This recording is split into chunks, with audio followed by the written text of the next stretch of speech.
इसलिए पहले बड़ा मेहनत करना पड़ता है, पहले एकाग्र होना पड़ता है। जिस दिन जब हम सब एकाग्र हो जाएंगे, बस गुरु यहीं पर बैठक है उनका, उनके पास पहुंचे, आत्मा के पास, आत्म साक्षात्कार इसको कहते हैं।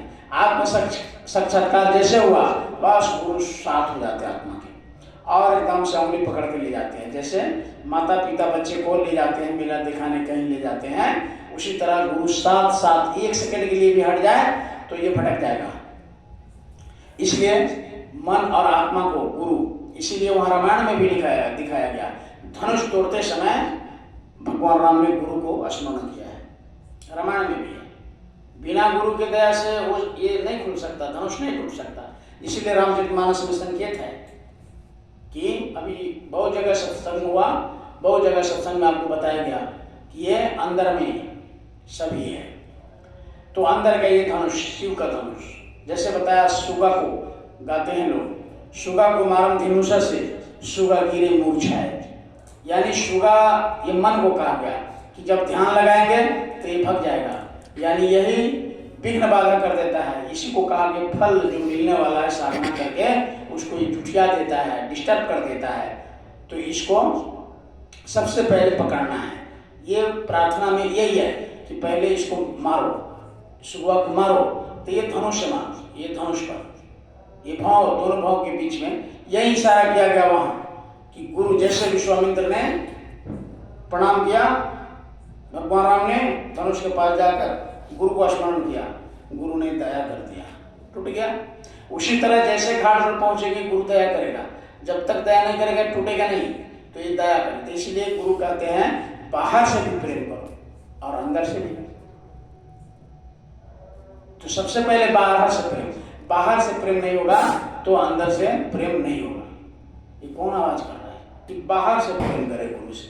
बाहर से, जब बाहर से प्रेम नहीं होगा, यही ना कहा विवेकानंद को कि तुम पानी में था तो तुमको कैसा महसूस हुआ? कहा कि लग रहा था प्राण निकल जाए। तो इसी तरह का श्रद्धा, इसी तरह का विरह, इसी तरह का प्रेम मालिक से होना चाहिए। तो गुरु से इस तरह का लगाव नहीं, इस तरह का लगाव अगर नहीं हो रहा है, वो अपने थर्मामीटर, अपने आप, कोई आपका नहीं जान रहा है, हमारा आप नहीं जान रहे हमारे दिल में इनसे कितना प्रेम आपको कितना है। अपने दिल से पूछ लेना है कि हम गुरु को 24 घंटे में कितना याद करते हैं और बाल बच्चे पत्नी भाई बंधु को कितना याद करते हैं। अब पता चल जाएगा, एक प्रैक्टिकल का रास्ता है ये। कोई किसी से ये तो गुरु महाराज का आदेश है कि हम सब लोग एक दूसरे को जोड़ने का काम करते हैं कि नहीं चलो भाई सत्संग करो, चलो प्रचार करो। नहीं तो अपने दिल से पूछ लेना है कि हम गुरु से नाम दान लिए तो हम गुरु को कितना मानते हैं, इसमें दूसरे की क्या जरूरत है। अभी भी गुरु महाराज कहे कि बहुत खराब काम है ये गुरु महाराज ने आदेश कर दिया तो ये करना पड़ रहा है, नहीं तो ये सबसे नीच काम है। अब कितना कि आत्मा को धोना, आत्मा को फिर से उसको रास्ता बताना, रास्ता पर चलाना, रास्ता पर कोई गलत हुआ तो उसको ठीक करना और उसको निज धाम तक पहुंचाना, ये बहुत बड़ी काम है। बहुत, वही गुरु महाराज कहते बहुत ये काम है, छोटा काम है। लेकिन अब जीवात्मा को ले जाने के लिए जब महात्मा को आग जाना पड़ता है तो सब दुख झेलना पड़ता है उनको, हर तरह का दुख उनको झेलना ही पड़ता है। तो इसलिए कहते हैं कि तुम नित्य कर लो और यहाँ जब आओगे तो साक्षात्कार हो जाएगा, वहीं गुरु का हाथ पकड़ लेंगे, उंगली पकड़ लेंगे, वो ले जाएंगे, दिखाते ले जाएंगे। तो इसलिए रोज, बिना गुरु का ही नहीं होगा, इसलिए रोज करो। आगे कहते हैं नदिया किनारे चला कर स्नानावा, नदिया किनारे चला कर स्नानावा। सबसे पहले कहते हैं कि नदी के किनारे यानी घाट पर चलो। पहले सबसे पहला काम घाट पर आओ। जब तक घाट पर नहीं आएंगे कुछ नहीं होगा। तो पहला काम नदी के किनारे आओ, इसलिए वहां जाते हैं। दूसरा कोई बात नहीं इसमें, नहीं तो घर में गांव में बहुत अच्छा मंदिर होगा। मेन काम है घाट पर पहुंचना। तो इसी को अंदर में महात्मा कहते हैं कि घाट पे आओ और घाट पर आकर के नित्य वहां पहुंचो और क्या करो, निस दिन नित उठि करिलेहु गुरु दर्शनवा।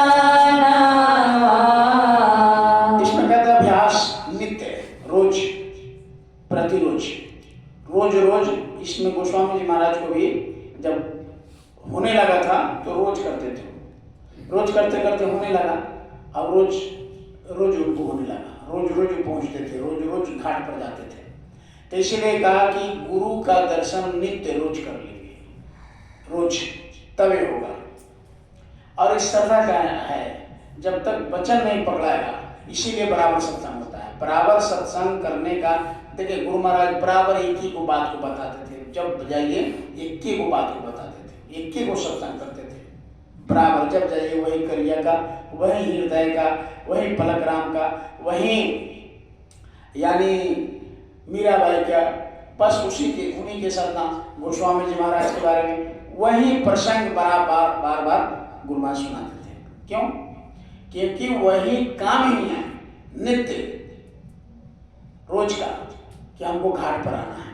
और घाट पर आकर के तो सबसे पहले गुरु का, तो इसीलिए सत्संग की जरूरत है, सत्संग के वचन की जरूरत होता है कि सत्संग करते करते करते हमको पहले प्रेम हो जाए गुरु से। पहला काम है, जब तक गुरु से लगन नहीं होगा।